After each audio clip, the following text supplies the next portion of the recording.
ಎರಡನೆಯ ನಾಮಪತ್ರವನ್ನು ಸಲ್ಲಿಸಿದ್ದೇವೆ. ಈ ಸಂದರ್ಭದಲ್ಲಿ ನಮ್ಮ ಶಿರಹಟ್ಟಿ ಪೀಠದ ಗುರುಪರಂಪರೆಯ ಒಂದು ಮಾಲೀಕರಾಗಿರುವಂತಹ ಪೂಜ್ಯರು ವಿಜಯಪುರ ದರ್ಗಾದಿಂದ ಆಗಮಿಸಿದ್ದಾರೆ. ಜೊತೆಗೆ ಪೂಜ್ಯರಾಗಿರುವಂತಹ ದೊಡ್ಡಹುಣಸೆ ಮಠದ ಸವಣೂರಿನ ಮಹಾಸ್ವಾಮೀಜಿಯವರು ದಯಮಾಡಿಸಿದ್ದಾರೆ. ರಾಜ್ಯ ರೈತ ಸಂಘದ ಅಧ್ಯಕ್ಷರಾಗಿರುವಂತಹ ವಾಸುದೇವ್ ಮೇಟಿಯವರು ಕೂಡ ಬಂದಿದ್ದಾರೆ. ನಮ್ಮ ಹಿರಿಯ ನ್ಯಾಯವಾದಿಗಳಾಗಿರುವಂತಹ ಬಳ್ಳೊಳ್ಳಿಯವರು ಕೂಡ ನಮ್ಮೊಂದಿಗೆ ನಾಮಪತ್ರವನ್ನು ಸಲ್ಲಿಸಲಿಕ್ಕೆ ಬಂದಿದ್ದಾರೆ.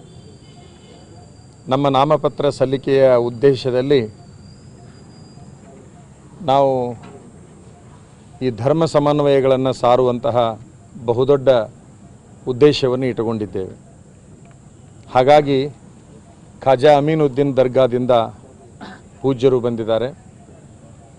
ನಾವು ರೈತರ ನೂರಾರು ಸಂಕಷ್ಟಗಳನ್ನು ದೂರ ಮಾಡುವ ಉದ್ದೇಶವನ್ನು ಇಟ್ಟುಕೊಂಡ ಸ್ವಾಮಿಗಳಾಗಿರೋದ್ರಿಂದ ಬಹುಶಃ ರಾಜ್ಯ ರೈತ ಸಂಘದವರು ನಮ್ಮನ್ನು ಬೆಂಬಲಿಸಿದ ಕಾರಣ ಆ ಎಲ್ಲ ರೈತರ ಪ್ರತಿನಿಧಿಯಾಗಿ ಮೇಟಿಯವರನ್ನು ಬರಮಾಡಿಕೊಂಡಿದ್ದೇವೆ. ಸವಣೂರಿನ ದೊಡ್ಡಹುಣಸೆ ಮಠದ ಪರಮ ಪೂಜ್ಯರು ನಮಗೆ ಆತ್ಮೀಯರು. ಈ ಎಲ್ಲ ಹೋರಾಟಗಳಲ್ಲಿ ಸಕ್ರಿಯವಾಗಿ ಪಾಲ್ಗೊಂಡಿದ್ದಾರೆ. ಈ ಕ್ಷೇತ್ರದ ನೂರಾರು ಸಮಸ್ಯೆಗಳನ್ನು ಬಲ್ಲವರಿದ್ದಾರೆ. ಹಾಗಾಗಿ ಆ ಪೂಜ್ಯರನ್ನು ಬರಮಾಡಿಕೊಂಡಿದ್ದೇವೆ. ಹಿರಿಯ ನ್ಯಾಯವಾದಿಗಳು ಕಾನೂನು ವ್ಯವಸ್ಥೆ ಹೇಗಿರಬೇಕು ಅಂತಕ್ಕಂತಹ ಸಲಹೆ ಸೂಚನೆಗಳನ್ನು ಕೊಡ್ತಾ ಇದ್ದಾರೆ. ಬಳ್ಳೊಳ್ಳಿಯವರು ಅವರು ಕೂಡ ನಮ್ಮೊಂದಿಗಿದ್ದಾರೆ.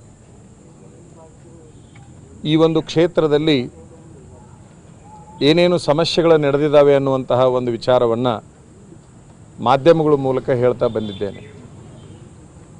ಯಾವಾಗ ನಾವು ಹೇಳಿಕೆಗಳನ್ನು ಪ್ರಾರಂಭ ಮಾಡಿದೀವೋ ಆವಾಗ ನಮಗೆ ಸಾಕಷ್ಟು ತೊಂದರೆಗಳನ್ನು ಕೊಡುವ ಉದ್ದೇಶಗಳನ್ನು ನಾವು ಯಾರ ವಿರುದ್ಧ ಮಾತಾಡ್ತಾ ಇದ್ದೇವೆ ಅವರು ಮಾಡ್ತಾ ಬಂದಿದ್ದಾರೆ. ಬಹುಶಃ ಚುನಾವಣೆಯ ಸೋಲಿನ ಭಯ ಉಂಟಾಗಿರೋದ್ರಿಂದ ನಮಗೆ ನೂರಾರು ಥರದ ವಿಘ್ನಗಳನ್ನು ಕೊಡ್ತಾ ಬಂದಿದ್ದಾರೆ ಅನ್ನುವಂತಹ ಮಾತನ್ನು ಮಾಧ್ಯಮದ ಮೂಲಕ ಈ ನಾಡಿನ ಸಮಸ್ತ ಜನತೆಯ ಗಮನಕ್ಕೆ ನಾವು ತರಲಿಕ್ಕೆ ಇಚ್ಛಪಡ್ತಾ ಇದ್ದೇವೆ.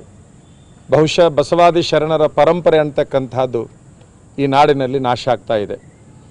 ನಮಗೆಲ್ಲ ಗೊತ್ತಿದ್ದ ಹಾಗೆ ನಮ್ಮ ಕನ್ನಡ ನಾಡಿನಿಂದ ಭಸ್ಮ ಮತ್ತು ಭಂಡಾರಗಳು ಮಾಯವಾಗಿ ಆ ಜಾಗವನ್ನು ಬೇರೆ ಬೇರೆವುಗಳು ಆಕ್ರಮಿಸ್ತಾ ಇದ್ದಾವೆ.